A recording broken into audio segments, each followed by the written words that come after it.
This is my 6.1 notational analysis screencast. So biomechanics is the analysis of forces which create movement in the body, and in this assignment I'll be using notational analysis, which can be used to identify the successes and failures of an athlete in biomechanics in sporting performance, and how this can relate to successes and failures in the skills they perform. Notational analysis is the gathering and analysing of information which has been gained from observing a performance in a competitive environment. It includes collecting notes on different aspects of a performer and then presenting the findings. It can be an objective process because it puts a number and a value to the skill. It evolved from two different scenarios, Sanderson in 1977 and Hughes in 1987. Sanderson focused on squash players and what strokes they used whilst playing competitively in a game. It took 5 to 8 hours of practice before they were able to get accurate recording. And then from over 1,000 shots taken in the footage, 30 pages of information was generated, and the stats were mainly taken from the winning and preceding shots, which are the shots before the winning ones. The Hughes model used computers and technology to further the data taken on sporting players. Instead of just looking at the successful shots, it also paid attention to those which were unsuccessful. It focused on patterns of play and how they led to successes or failures, tactical analysis and advances in equipment in relation to increasing performance of the athlete. The performance indicators are different variables which defines an area or aspect of sports performance. So, for example, performance criteria in netball could include passing or shooting. Different sports will have different sets of performance indicators, and some sports may be more suited to having this analysis done than others. So, for example, notational analysis on netball for shooting is effective because every miss or goal would be accounted for, but in cross country there would be very little aspects which notations can be made from. Performance indicators can be subcategorized under technical, movement and tactical subheadings. Technical performance indicators are those which define where a technique succeeds or fails. They are typically shown as a percentage, but also as a frequency of those which are success or those which are failing. So, for example, in netball, a shooter may have scored 25 out of 50 goals and therefore has a 50% success rate. Movement performance indicators focus on work rate, positions, distance covered, and the percentage of time in each position or area. It is mainly computerized now due to it being time-consuming when it started out. Movement analysis can lend to specific training programs which can be used to improve movement patterns and fitness. So, for example, in netball, the player may be given a GPS watch to monitor what areas of the court they'll be used to attack in, and then a thermal map can be made from this, which aids the coach improving their movements whilst attacking. Tactical performance indicators focus on recognising tactical patterns in an athlete's performance. They will be varied at different levels, and coaching will need to be varied according to this. The knowledge of the opposition's tactics will also be classed as this because some of their specific tactics would be determined by those the other team are using. For example, if a defending netball team were using a zone to defend the attackers coming up court, would have to modify their attacking model by using the whole court space and not using certain areas where the players are marking, so they'd have to drive in and out of the defenders.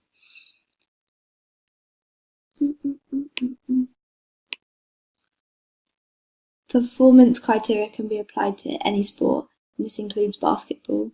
This has been applied to a small forward. The forward is crucial for passing the ball around the attacking end, shooting into the goal, and they would be typically smaller than the centre, but maybe not smaller than the other point guards. They are one of the most versatile players because they're required to attack and shoot whilst also being used in defence. The chess pass is used as performance criteria to assess the technical aspects of performance. So chess passes are used in the game to get the ball quickly to other players when there is no potential for them to create points with it. The chess pass was relevant for the performers I was analysing because they were required to pass the ball around to the other players in the team. This would be relevant to all positions because every position needs to be able to move the ball between all the players in the team, and this is used as performance criteria in this assignment because it's the best way to pass the ball around the team. I also use the layup, which allows basketballers to score whilst on the move, which is quicker and it gets you close to the basket. They will drive into the key and jump up, laying the ball against the backboard so it falls into the goal. It is more relevant to the guards and forwards who are there to score goals in the team.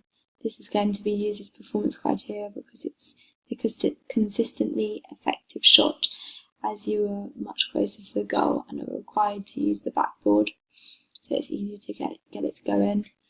An offensive rebound is a skill which is used when the shot has been rebounded off the rim or hasn't gone into the hoop, and the player catches it to play onto the attack. This is being used as performance criteria because it's an essential skill in judging how effective a player is on the defence. It is also important in the game because it will deny another potential goal scoring opportunity for the attackers if they have missed their previous shot. A 2-point set shot is being used as performance criteria because it's the shot which is one of the most common in basketball. It's taken from a stationary position within the key. I'm using it for performance criteria because it's the simplest shot and can easily be learned due to a few movement patterns and subroutines, and it is an important skill in the game because, as I mentioned before, it's used the most to score goals. And then I'll be using turnovers as well, which are when the ball is taken from the other team, either from an interception or pressurising the other team to make an error and lose the ball. Turnovers are important in basketball because they allow the other team to gain possession of the ball and make a goal-scoring opportunity from it. And they can be used as performance criteria because it shows that the player is able to prevent the other team from scoring and therefore is able to defend as well as attack. So the methodology of notational analysis can be is simply taking notes from a live or video performance of an athlete using the stats sheet for both skills and tactics and a course grid for tactics and movement patterns. So for example, to obtain information from the basketballers in my class, I drew up the stats sheet with my performance criteria across it and then took note of the successful and unsuccessful attempts at achieving the skill.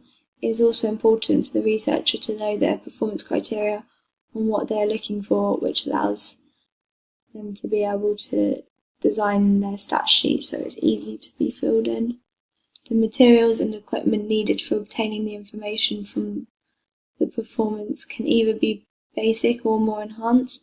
So for live notation analysis, all the researcher requires is their stat sheet with the chosen performance criteria on it and their pen, which allows them to record all the attempts. If the researcher wanted a more accurate approach, then their analysis may require a video camera, which would allow the performance to be recorded, and some sort of playback software which allows pause, slow down and rewind so they are less likely to miss anything when making notes on their sheet. For example, for creating a schematic, the researcher may require a GPS device which monitors their subject's movements in their performance. Below is a picture of me, doing a video analysis with my data collection sheet next to the picture of me doing it on a live performance. So there are advantages and disadvantages of notational analysis. The advantages include it allows you to identify weaknesses, which can be focused on in training. You can also identify the strengths, which help you find certain positions which you can play in the game. It helps coaches with squad selections. It can be very specific to each player and what they want to work on, what they think they need to focus on. It can allow the coach to give rewards to players which may not be obviously rewardable in a game. So, for example, the defence. It allows you to it can be re-watched and the stats be taken again if you've been videoed it. It can be very objective, so it puts a number to the skill. Using the software reduces time analysing it. Percentages of successes can be determined and also percentages of failures. And you can note patterns and tendencies of players in the game by looking at the stats, and it allows for reassessment of a performer. The disadvantages of notation analysis is that it can be really difficult live and when you're doing it alone, and you can miss important bits. It can be really demoralising for the player if there's bad feedback given. It can be really time consuming if you're playing it back, pausing it, stopping it, looking at it again. It does require specialists in sports because they're the ones who can identify the skills. Distractions can cause you to miss stats. In the game, the opposition isn't taken into account of. So if you're playing a really hard team, then your stats are going to be much worse than if you're playing an easier team. It's quite expensive if you use the video software and all the analysis software. You have to rely upon it, and there's an element of trust required that the data is being taken correctly and the researcher's doing it properly.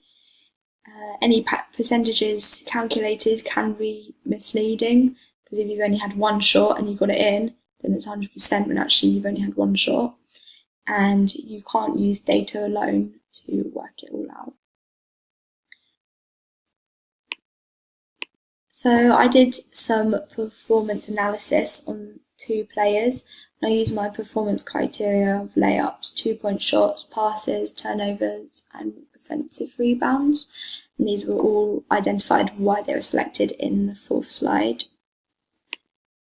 And this table covers the data which has been used in my tables in the following slides to cover the players' comparison and analysis. So I used an experienced player called George and a less experienced one called Tabby. So this graph shows the stats around a 2-point set shot when using it as my performance criteria. It's good performance criteria to compare both players against because it's different, which reflects the amount of experience both players were at. George managed to attain a position suitable to attempt 11 shots, 8 of which were successful, leaving 3 unsuccessful. This means his success percentage was 72.7. When compared to the class average, this was much larger because the average was 24. Therefore, George is successful in being able to get the ball into the hoop and score 10 points and score 2-point shots. I don't know where the 10 came from. And then when looking at Tabby's 2-point shot, it's clear that she's much less accurate. After seeing she took one shot which she missed, so she's 0% accurate and therefore below that of the class, which shows she could do with some training on her 2-point shots, either getting into the correct position or perfecting her technique to the shot.